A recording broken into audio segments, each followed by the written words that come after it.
Tonight, from the Ronald Reagan Presidential Foundation and Library, in a place dedicated to the memory of this Republican icon in the 100th year after his birth.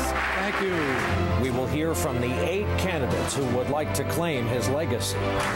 They're all here tonight, ready to explain and defend their positions on job creation, on spending, debt, and taxes, on America's costly dual wars, and the toxic gridlock that is Washington, D.C.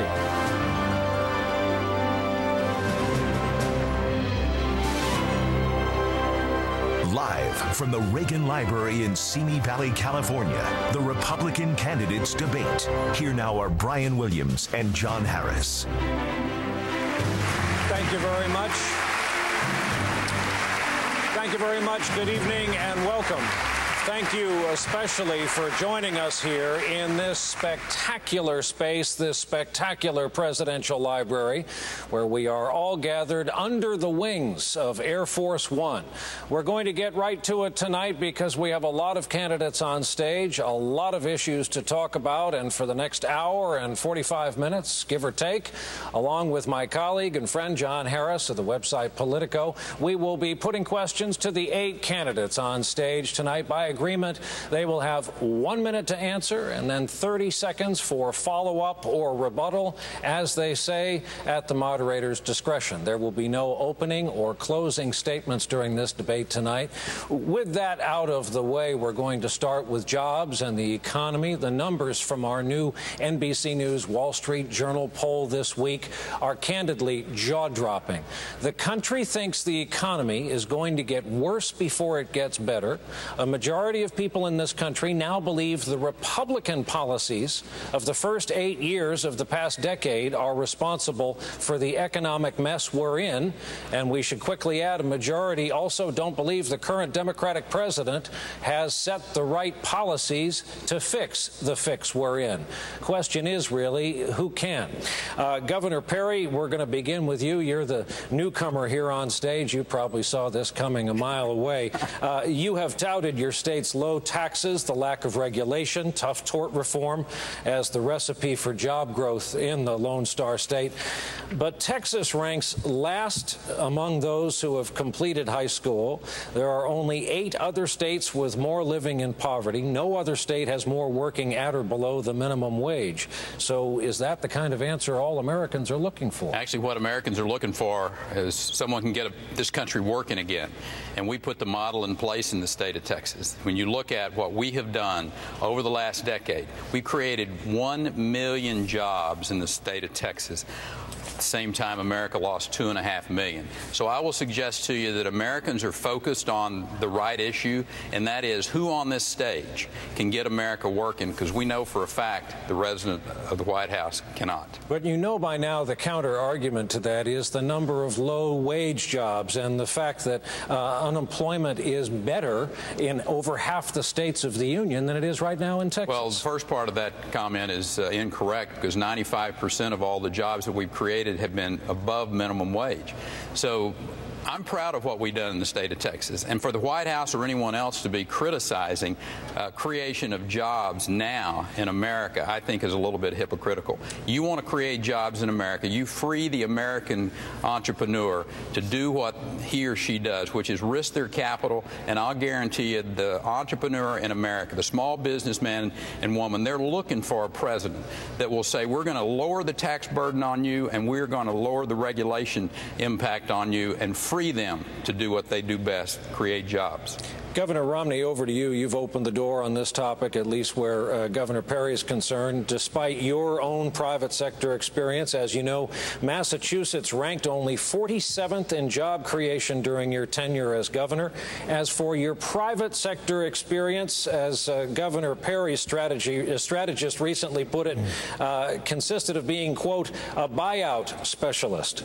Your response to that? Well, not terribly accurate, at least with regards to the latter. And our state, I'm happy to take a look at the Massachusetts record, because when I came in as governor, we were in a real free fall. We were losing jobs every month. We had a budget that was way out of balance. So I came into office, we went to work as a team, and we were able to turn around the job losses. And at the end of 4 years, we had our unemployment rate down to 4.7%. That's a record I think the president would like to see. As a matter of fact, we created more jobs in Massachusetts than this president has created in the entire country. The policies that will get us working again as a nation are policies I understand having worked in the private sector. Look, if I'd spent my whole life in government, I wouldn't be running for president right now. My experience having started enterprises, having helped other enterprises grow and thrive, is what gives me the experience to put together a plan to help restructure the basis of America's economic foundation so we can create jobs again, good jobs, and compete with anyone in the world. This country has a bright future.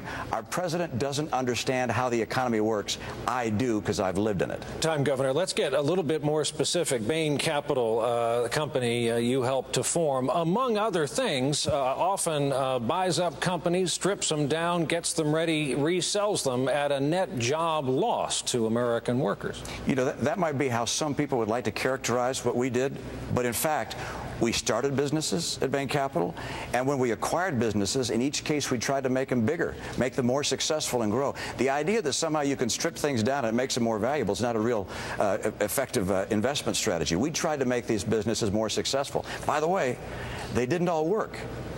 But when it was all said and done, we looked at the record we'd had during the years I was there, we added tens of thousands of jobs to the businesses we helped support. That experience, succeeding, failing, competing around the world, is what gives me the capacity to help get this economy going again. Time, I mentioned one more reference to being a career politician. Is it a disqualification to be in government all your career? It's a fine profession.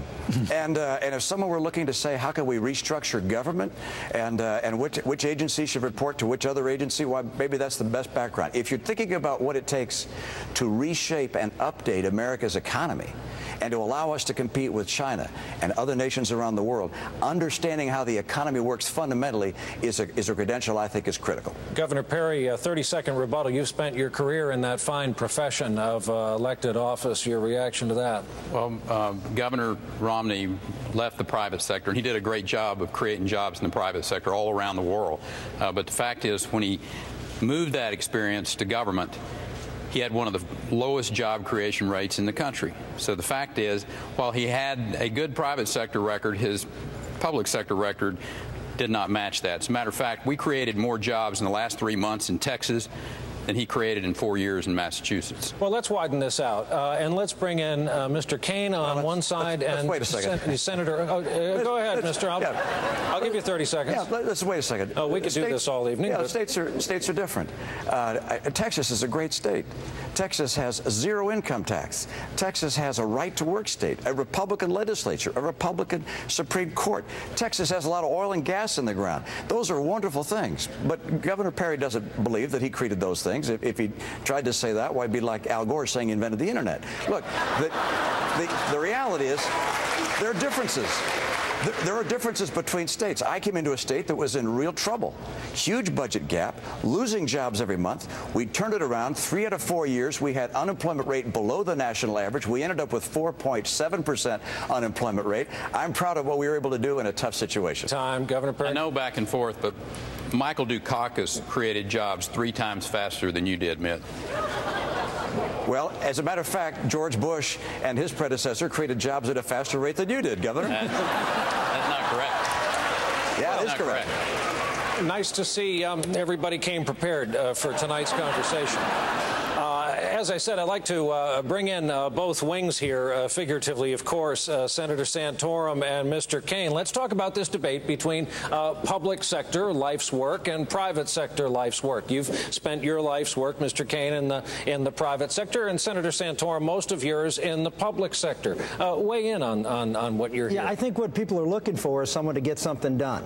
And that's what I have a track record of doing in Washington, D.C., across the board, not just on economics, but on moral cultural issues, on national security issues, national defense issues. I've done things. We brought Democrats and Republicans together. I've put forward a plan because I think it's the best plan. But it's also the best plan if anybody here that actually can pass the Senate, which is probably going to have to have Democratic votes. And what I focused on was a sector of the economy that can get Democratic votes. We cut the corporate tax from 35% to 0.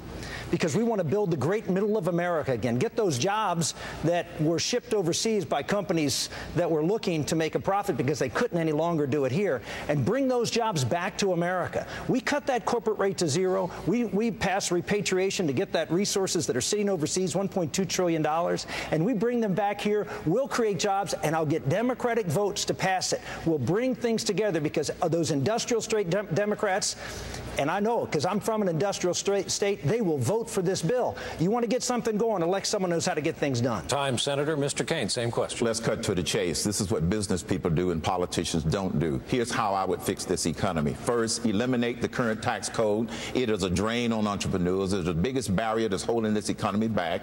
And what I would do is to propose a bold plan, which I've already released. I call it my 999 economic growth plan.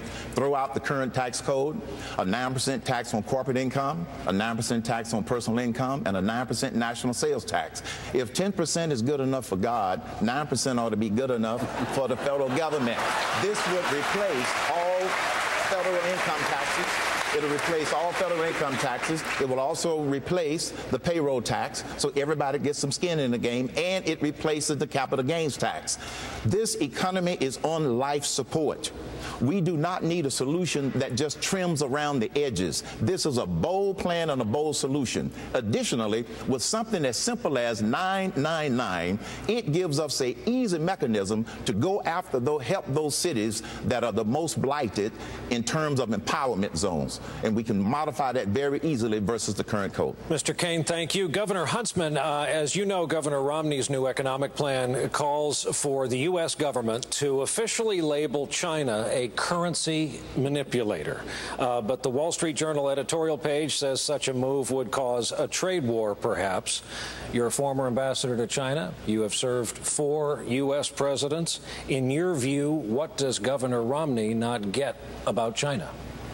He doesn't get the part that what will fix the U.S.-China relationship, realistically, is fixing our core right here at home.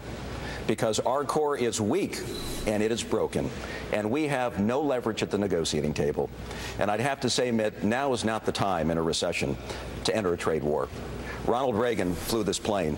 I was in China during the trip in 1984. He went on TV and he spoke to the Chinese people. I'd love to do that, too, in Chinese itself. And he talked in optimistic, glowing terms. And it reminds me about this, Brian. We are the most blue sky, optimistic people on earth. We're going to find solutions. And I have an offer for the 2 great governors over here. And I hate to rain on the parade of the great Lone Star governor, but as governor of Utah, we were the #1 job creator in this country during my years of service. That was 5.9% when you were creating jobs at 4.9%. And to my good friend Mitt, 47th just ain't going to cut it, my friend. Not when you can be first. We've got to remember that to beat President Obama, we have to have somebody who's been in the private sector, understands the fragility of the free market system, has been a successful governor as it relates to job creation, and knows something about this world. I've lived overseas 4 times. I've been an ambassador for my country 3 times. I think I understand that.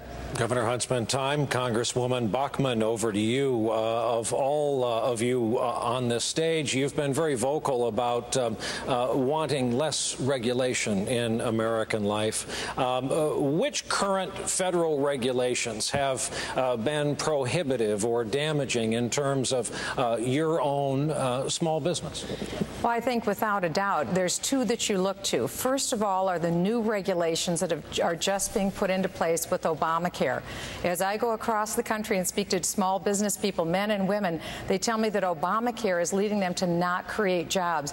I spent 3 weekends going to restaurants, and I talked to a business owner who said, I have 60 people on my payroll. I have to let 10 go. At the same time, a 17-year-old girl came in and said, I'd like a job application for the summer. He said, I'm sorry, dear, I'm not hiring this summer. I'm actually letting people go. Obamacare Obamacare is killing jobs. We know that from the nonpartisan Congressional Budget Office, but I know it firsthand from speaking to people. We see it this summer. There were 47% of African American youth that are currently without jobs, 36% of Hispanic youth. I'm a mom. I've raised 5 biological kids and 23 foster kids in my home. One thing I know is that kids need jobs, and Obamacare is clearly leading to job-killing regulations, not job-creating regulations. Congresswoman, thank you. Over to Congressman Paul. You're known as the absolutist in